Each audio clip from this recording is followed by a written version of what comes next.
I want to give an update on my dad's pancreatic cancer battle. Yes. He was diagnosed almost a year ago, and he could pass away any minute now. Yeah. He has Yeah. been unresponsive as far as he has not been. He's been nonverbal since last Thursday, Mm-hmm. and basically he's just been sleeping. There's a hospital bed, the hospice set up in their home, and so his last words, because he will not speak again, according to hospice. His last words were "See you later." Oh. So, Yeah. and it's like we've all been at peace with it, but it's becoming real now. Yeah. How are you guys? How are you all?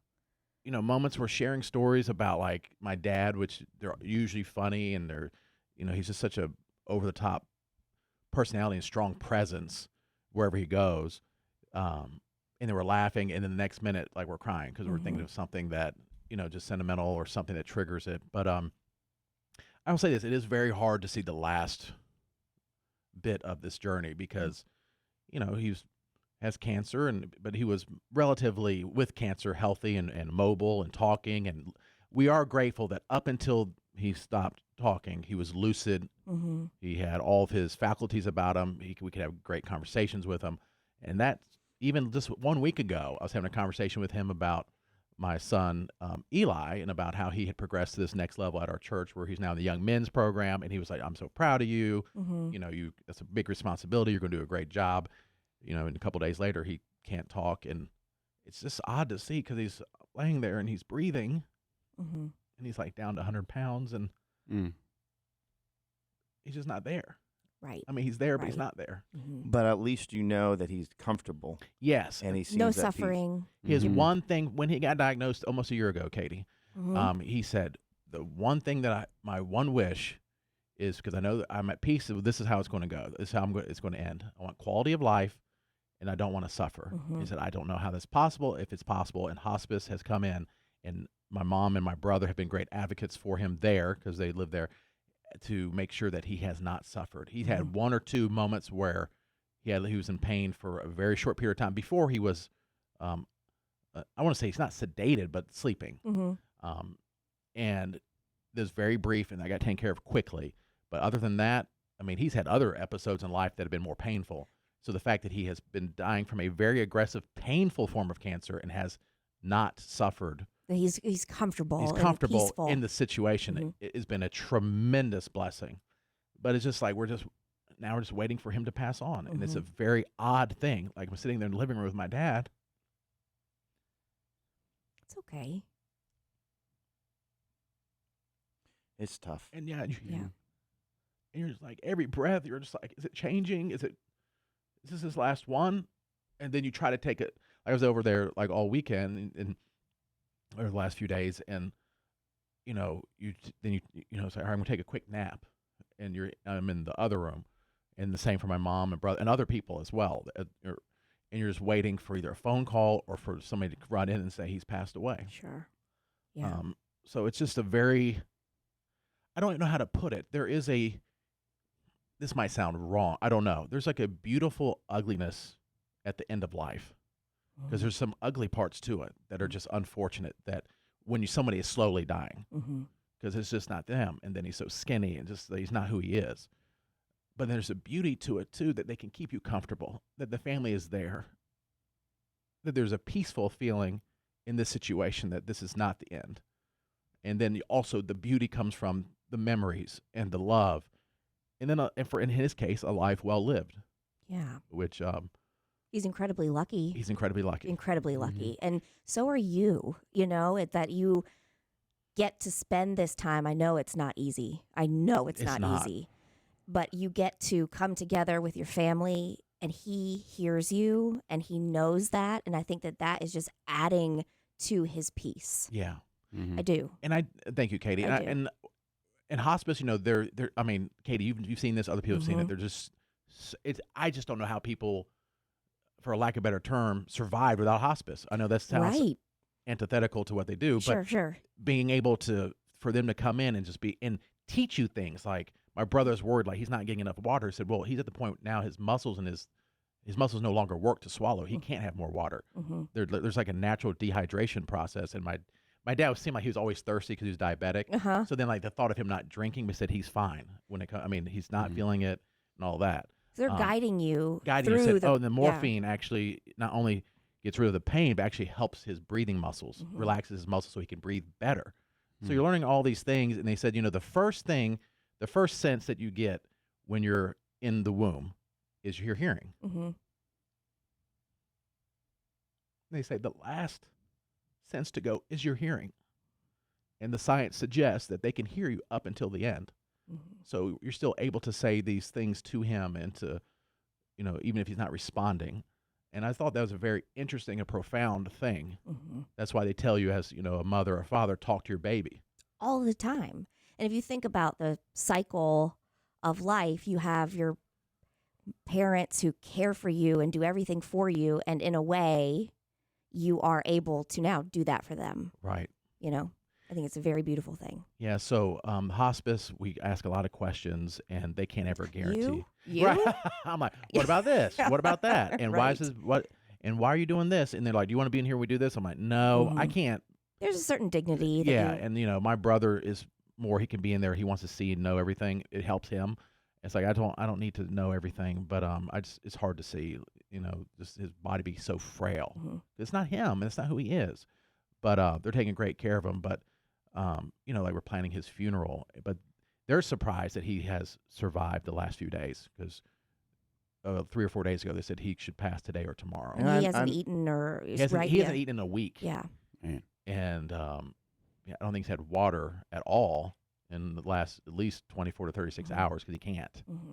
which they say is normal. He's not on a IV or anything and he's not on his insulin anymore, like no medicines except for the stuff to keep him.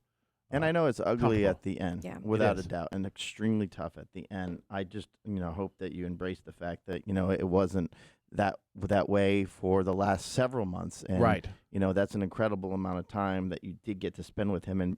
And we're in the now, really. Right. The fact that, a lot of times we take our lives and what we do every single day with everybody, whether it's family member, friends, and everything else, we just take it for granted, right? Yeah. And you get to really now really be with your dad the last several months all the way until the very end. Mm-hmm. And there's got to be some silver lining to that. No, there is. And I asked my brother A because the last week has been very hard to see. Mm-hmm. And I know my dad wouldn't even want us to. He's so private. He wouldn't even want him to be in a room and people be there to even just taking care of him. He just wanted to be over, right? He doesn't like attention like that. Mm-hmm. And then seeing him in that state. But I asked my brother Abe, who's awesome. I said, "What do you think? Are you glad that we had our time, or would it be more of?" And he was like, "Oh, this has been such a blessing." And I was like, "I agree." Because if like last January he just died of a heart attack, or which Yeah. we thought could, you never know. Right. That would have been difficult to feel like we didn't have a chance. Like we were able to plan a last vacation and go on it as a family, Mhm. Spend the Mhm. holidays together. spend the holidays Yeah. together, Make videos for your son to see, son, and and everybody else. yeah. And so that's been that is the silver lining. Mhm. Yeah, I did tell Jared too that I thought that Sorry. Okay. nothing. It's okay. He texted me, Jason. Do you care if I read it? Do you mind? Mm-mm. You don't mind, or you do mind? Oh, I think that's No, you don't I think mind. that's okay. that's Go what ahead. I'm trying to say. I I think can't say it. he's saying go ahead and read No. Man. So you Jason's like, no. it. Yeah, no. It was a really nice text. This was yesterday from Jason, just out of nowhere. He said, I woke up in the middle of the night last night with this random odd thought. It was the last communication with your dad.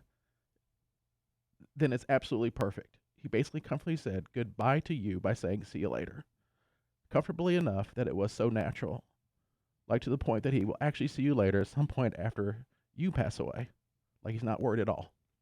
It's true. Yeah. Mm-hmm. It's very sweet. And when he did say it, he had not said anything for a long time. And there was his bishop was there. We were all there. And we're all like talking to him. Mhm. And like, Dad, we love you and all this stuff. And he just for a brief moment had that little smile that he has. and he goes, "See you later." Like really faint, but and slow, but see you later. Mm-hmm. And we didn't know that was his last words. We thought that he Sure. might be saying other things. But Because in your beliefs too, and most people believe that you will see him Mm-hmm. yeah, later. That's and he was confident and at peace enough to say that to you.